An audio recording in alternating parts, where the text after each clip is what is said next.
if you have already gone through that phase and your spouse hasn't, you want to make sure that you're putting things on their level.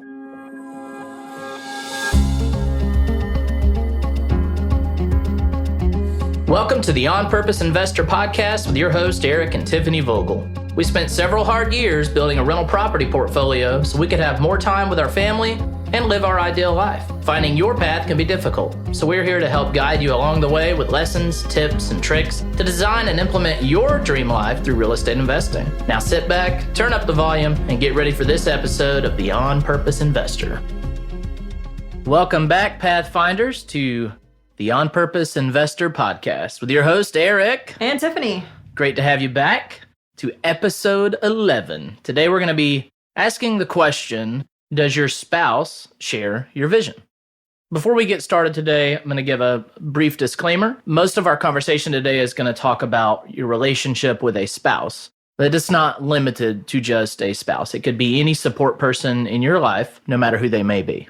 So before we dive into is your spouse disinterested or are they completely against it, I want to share a short story of how Tiffany and I weren't necessarily aligned in one of my visions I had. Just to give you just a little backstory, we bought a house from a seller that needed to walk away from a property and wanted to leave everything. There was an emotional tie that they needed to just be away from it. And we were able to come in and buy the house with everything in it. Sometimes that's a good thing. Sometimes it's a bad thing. And everything in it included 2 vehicles. There were 2 vehicles and then just a full array of all household items. Yeah, we found some good finds in that house for sure. Yes. One of the vehicles was in good shape, didn't take a lot of work, and we were able to sell it on owner financing to someone really as a young woman, helped her get her start in life. So that was really fun and cool to help her out. But the other vehicle. Oh, that other vehicle, let me tell you, it was a 2001 Jeep Cherokee Sport. Let me chime in real quick. So Eric's dad is a diesel mechanic.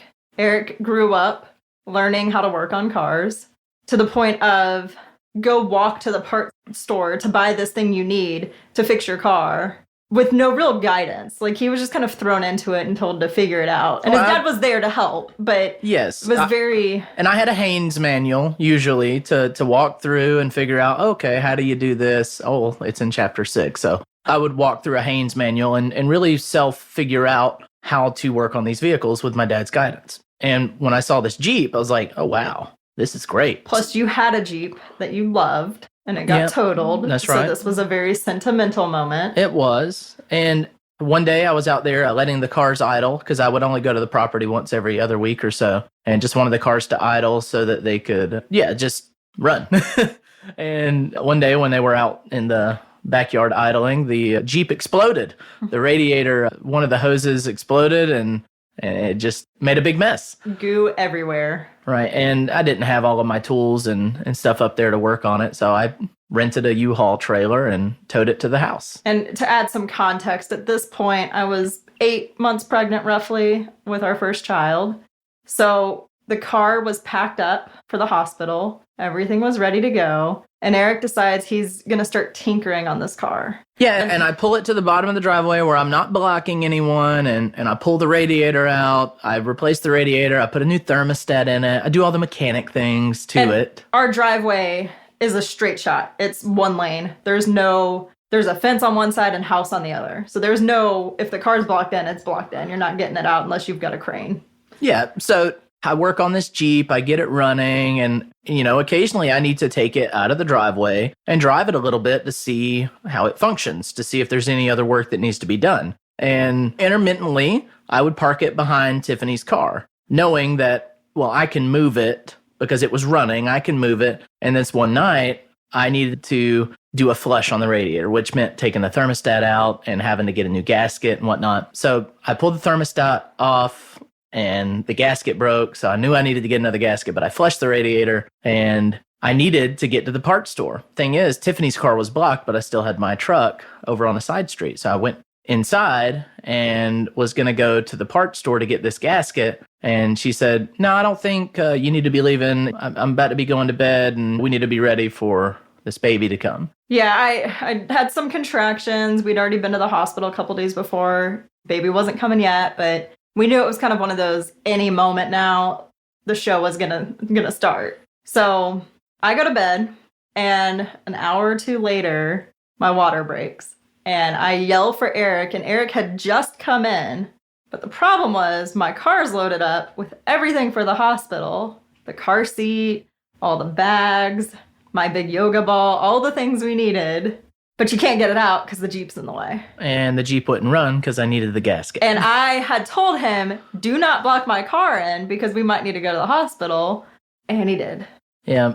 Eric pulls the truck into the front yard, freaking out, scrambling, trying to move as fast as he can, moves everything out of the car into the Jeep. It all worked out fine. But this was one of those moments that I was just not on board with the vision that Eric had because I was about to have a baby. That's right.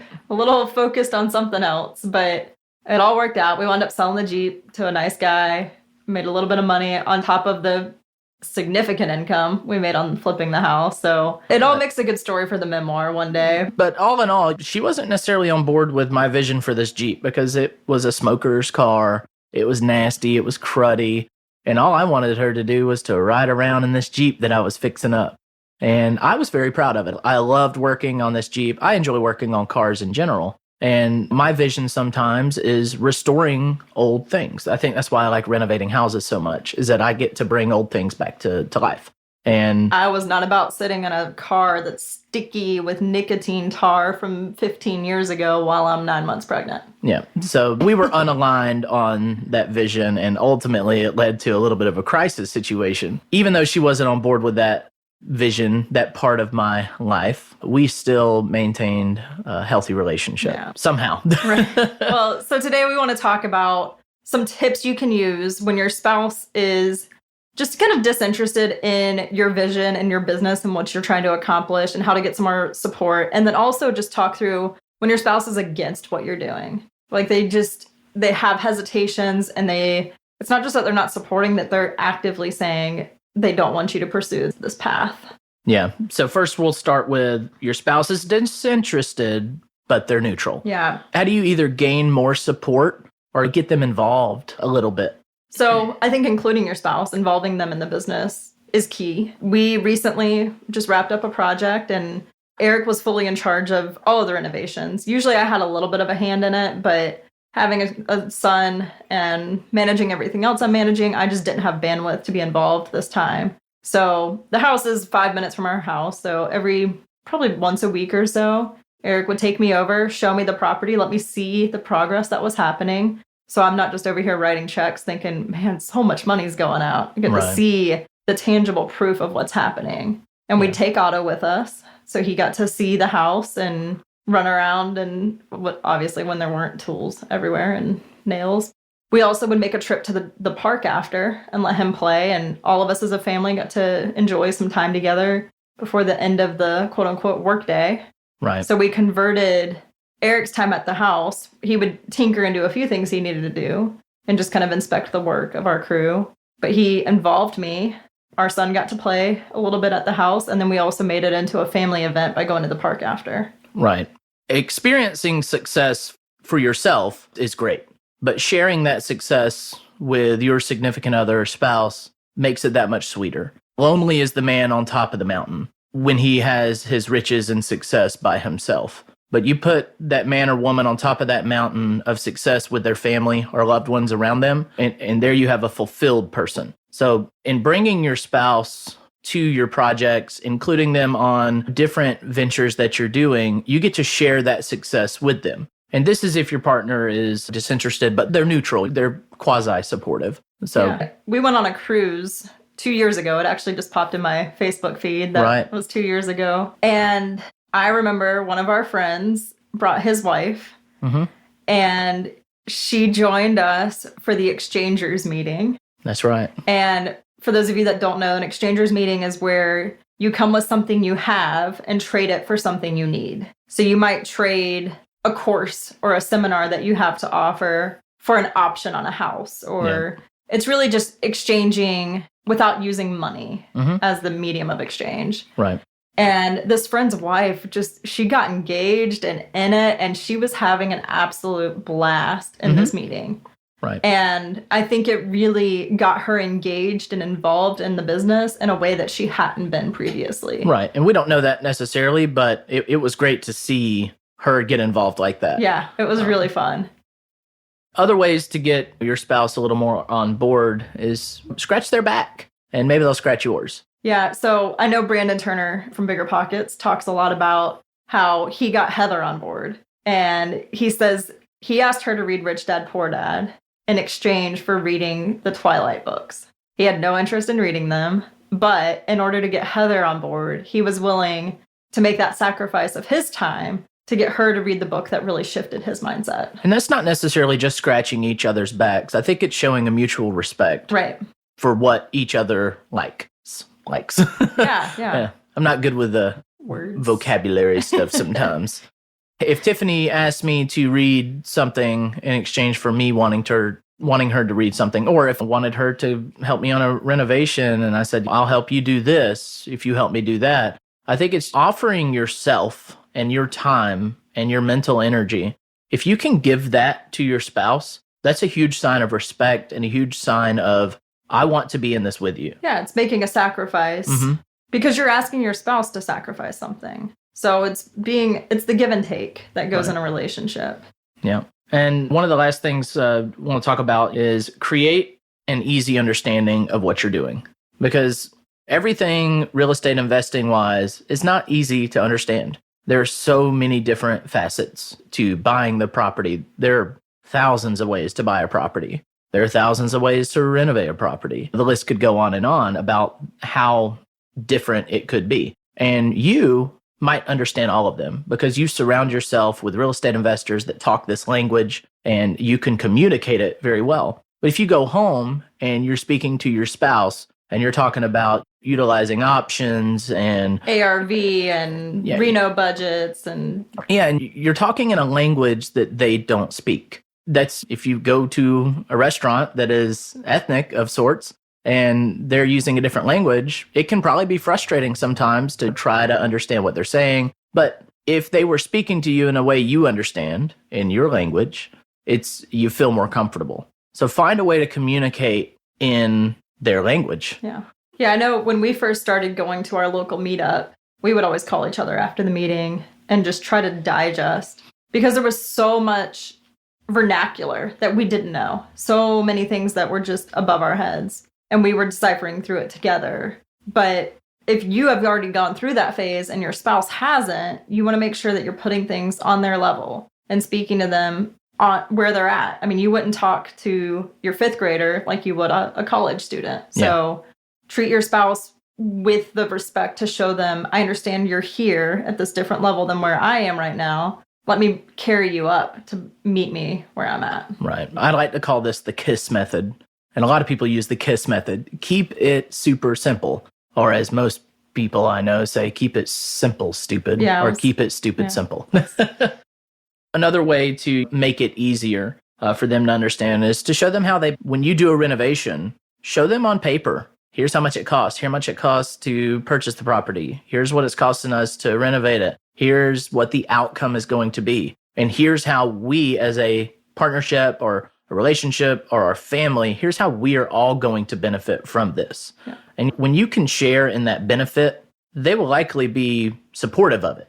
Yeah. To take it, I guess, another level, when your spouse is not just neutral, but they aren't for you pursuing this path, you want to communicate in a style that resonates with them. So if you're going to break down the renovation budget and they're not a numbers person, do not go line by line and say it's going to cost me $200 to replace this toilet. Right. Yeah. You want to break it down and say, well, it's going to cost $15,000 to get the house painted and put some new toilets and plumbing in. Yeah. You want to use the right amount of data and stories and big ideas to resonate with your spouse. So for me, I am very much a numbers person when it comes to expressing the benefits to me. If Eric has a deal he wants to present and I'm not fully on board, coming to me and painting this beautiful picture of what the end product of the house will look like means nothing to me. I don't care what the house will look like. I want to know how much money it's going to cost and what the reward's going to be.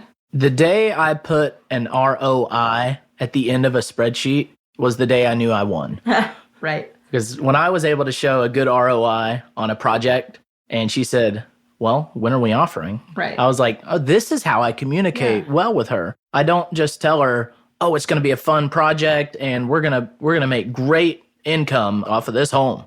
When I could show her and break it down and say, here's the ROI. Here's what our cash out is going to be at the end. This is a true BRRRR, which is buy, rehab, rent it out, refinance, repeat. When we were in that process, when I could show these numbers clearly and show that it is going to be a success. Right. That's whenever Tiffany was more supportive of me choosing some of these projects. Yeah, but for me, if I have a situation that I'm trying to get Eric on board, I have to paint the picture of what life will look like. So it's not, hey, we'll get $400 a month in cash flow. It's, hey, we can go buy this RV and that cash flow will cover our monthly note and we'll get to travel with our family. And I have to paint more of what life will look like in the big picture and make it very visual because that's what resonates with him. So we have figured out communication styles that resonate. And a great profiling tool that you can use with this is the DISC profile. We'll put a link in the show notes to it.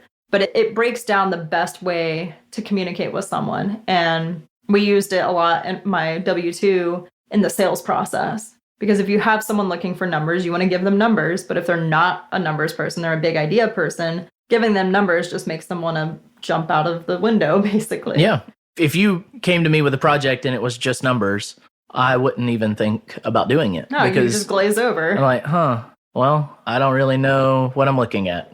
I don't know how I benefit from this. So I would not be supportive. Right. So let's change gears here. Let's now talk about your spouse, and they are vehemently against it. They do not want you pursuing this. They are against it. They don't want you doing it. And you want to get them turned around. You may not want to get them on board with you. You may not need them to be in your business, but maybe you just want them to gain a little understanding about what you're doing and how it's benefiting. And you just want a support person. Or maybe you want someone in your business with you and you want that person to be your spouse. So we're going to talk through some things on transforming that image they have of you. So first off, we'll talk about safety and security. People feel most supportive of their spouse in any situation when they feel they are safe and secure. If you're going on a venture that is risky and your spouse sees it as risk, and all they can see is the potential loss, the potential change in their life that is negative, and they don't see the benefit. And all they see is, I will not be safe or secure at the end of this journey. They are likely going to be against it. Right. So if you tell your spouse you need $20,000 to purchase a home and you're going to put the renovation on credit cards with 0% interest, in essence, what we did starting out, and your spouse is not okay with that, they're just going to see, oh my gosh, we're going to have this credit card debt with a 25% interest rate and we're going to lose $20,000. They're not going to see that you could potentially make a few $100s a month in cash flow. And by only seeing that negative side, they're not going to be on board because basically their lenses and their glasses That's right. are focused on the negative aspects. And yeah, that $20,000 in that credit card debt is not going to make you rich. But if you know your fundamentals and do the deal right, and it's a true BRRRR, and you're able to pull out some of that cash at the end of it, you might leave $5,000 in the deal, but you're left with a significant return on that cash, and you're progressing towards your goal of achieving financial independence. Yeah, so clarity brings about security. Yeah. Right. So how do you provide clarity to help make your spouse feel safe and secure? And show them how it works. That's right. You show them how it's going to happen, step by step, if they need that. Right. And I think getting into your local community and finding people who used a similar strategy as the one you're pursuing and having dinner with them and talking to your spouse about how they made it work will help them see this is not you just going off on a crazy Wild West horse-drawn Oregon Trail venture. Right, get rich quick scheme, and you might feel your spouse is going to get wool pulled over their eyes or something. But showing them how it will happen by taking them to meetups, by taking them to RIAs, take them places with you Where people have, experienced success. yes. And you're going to do even better if you can find couples that have experienced success and they can share in their journey with you. Yeah. So after being able to provide safety and security, because at the end of the day, our primal instinct is we need safety and we need security along with love. But why are they disinterested? You need to get to the root of why they are so against what you are doing. So one of the big things that you can do, an exercise you can do to figure out why anything, is to do the why exercise. Yeah, and that is, we need a better name for that than the why exercise. But this is something we've encountered a lot in our investing career. I can very distinctly remember a conversation we had at a seminar with a good friend, and he just drilled into us. And the point of the exercise is you ask a question and then you ask why. So let's do this exercise live All right. now. So for me, I know my risk levels changed significantly after we had our son. All right. So we're going to do this like we're having a conversation and we are not on board, right? So, Tiffany, can we go buy this house next week and we're going to need to put up $30,000 and I'm going to need to be gone 3 nights a week. Can we do this? I don't know. I don't think it fits with our goals right now. And I don't know that we have the disposable income to throw 30,000 at it. So why are you hesitant to find that 30,000 and put that money toward it? Well, I know we have money on our HELOC that we could use towards it, but that HELOC is supposed to be our buffer. It's supposed to be our, oh crap, we can't pay the bills this month. Let's use that as our buffer. We need to put in a new AC, which I know is coming, by the way. So I'm hesitant to use that money. That's our safety net. So why are you hesitant to use that money? Because we might need it for something else. Why do you feel like we might need it for something else? Do you not feel confident we can make it work? I'm sure we can make it work, but I need that security of that money there. So what we have discovered is that Tiffany is okay with us doing the deal. It's the $30,000 that's the hang up. It's the 30,000, right? And I think if you presented to me, okay, yes, we need $30,000, but the cash flow from this property will cover the note of that $30,000 and then some, and will get us closer to our goals of our big number, that would frame it up in my mind as, okay, yes, it is a risk, but the reward is worth the risk. Right. And your risk tolerance changed a lot with Otto. Yeah, significantly. And doing the why exercise with you now might look a little different when it comes to time commitments. Right. Time is definitely a very different commodity for me now. Right. And so our listeners out there that have kids and are trying to get started and trying to get their spouse on board with what they're doing, and maybe you got a few kids at home, how is this why exercise going to help them get their spouse on board when it comes to sacrificing time? How would you go through it with me if we were doing a why exercise and I'm trying to show you if we sacrifice time now, we will gain more time later. Right. I think it's definitely a harder situation when kids are in the equation because our time sacrifice came really before we had our son. I think the ability to provide a richer life makes it worth it. Yes, you're going to miss things with your kids to achieve that. But let's say you have pre-elementary school age kids and you miss some of their firsts. That's huge. And I don't want people to experience that. But if giving that up gives you the ability to take 2 weeks off every summer and travel with them and create those memories that your kids will remember, they're not going to remember the early days. Yeah. It might be worth it for you. I'm not going to say it is or it isn't, but the trade-off of time now for more time later could be something worthwhile. Right. So the why exercise helps you dig down deep to the real root of fears, insecurities, and doubts of your significant other or spouse. It's going to help you figure out, are they really just against it that it's your idea? Maybe they just are not a fan of your big ideas. Maybe you've had failed, ventures in the past and they're just not into hearing about your happenings. But I highly doubt that's the case because I believe all of the whys will truly come down to, is it safety and security? They don't want the risk. Right. They want to be able to live comfortably without having to risk things. But communicate with them in a very positive way that this is not necessarily that big of a risk in all consideration. Well, and I think it's really listening to them talking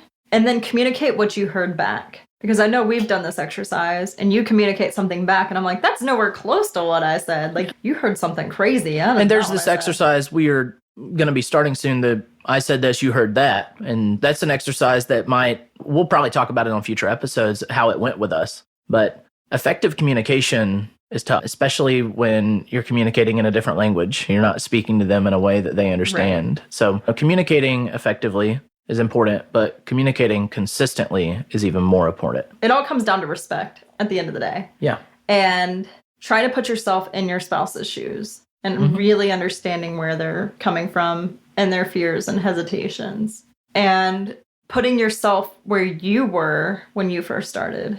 Right. We've been having great conversations with a good friend who's starting this journey, and we are trying to put ourselves back in the shoes that we had when we first started investing and how our mindset shifted. There's a quote that it happened suddenly, or it happened slowly, then suddenly. And that's how it really happened for us. It was very gradual. And then all of a sudden, bam, our mindset was completely different from what it used to be. And it wasn't reading just one book that completely changed our mindset. And a lot of people say Rich Dad, Poor Dad changed their whole mindset. And for me, it was a series of books. Right. For me, it was, and I've mentioned all of these books before, Rhinoceros Success, Rich Dad, Poor Dad. Those are the two main ones that helped me change my mindset. But it was also attending the real estate meetup, hearing other people and seeing the success. And then my biggest mindset shift had to come from figuring out, is debt good or bad, and how to delineate good debt from bad debt.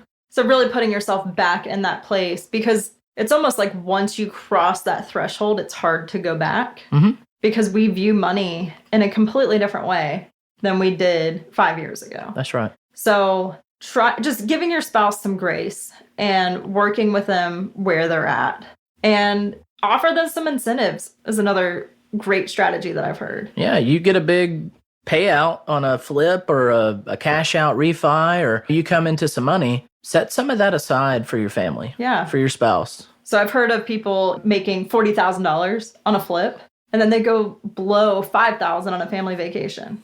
Well, with rising gas prices, it might be more like $10,000 these days. But what's 25% of that profit when compared to the support of your family, the support of your spouse? And you're doing all of this, I'm assuming, for your family, right, and your spouse and your life, your dream life. And most people have travel as part of their dream life. So give yourself and your family a taste of that dream life now to keep fuel in your tank and keep you motivated and keep them motivated. One thing that might help you to communicate more effectively with your spouse is to, jump back to one of our first couple of episodes where we talk about the top 10. Do a top 10 exercise with your spouse.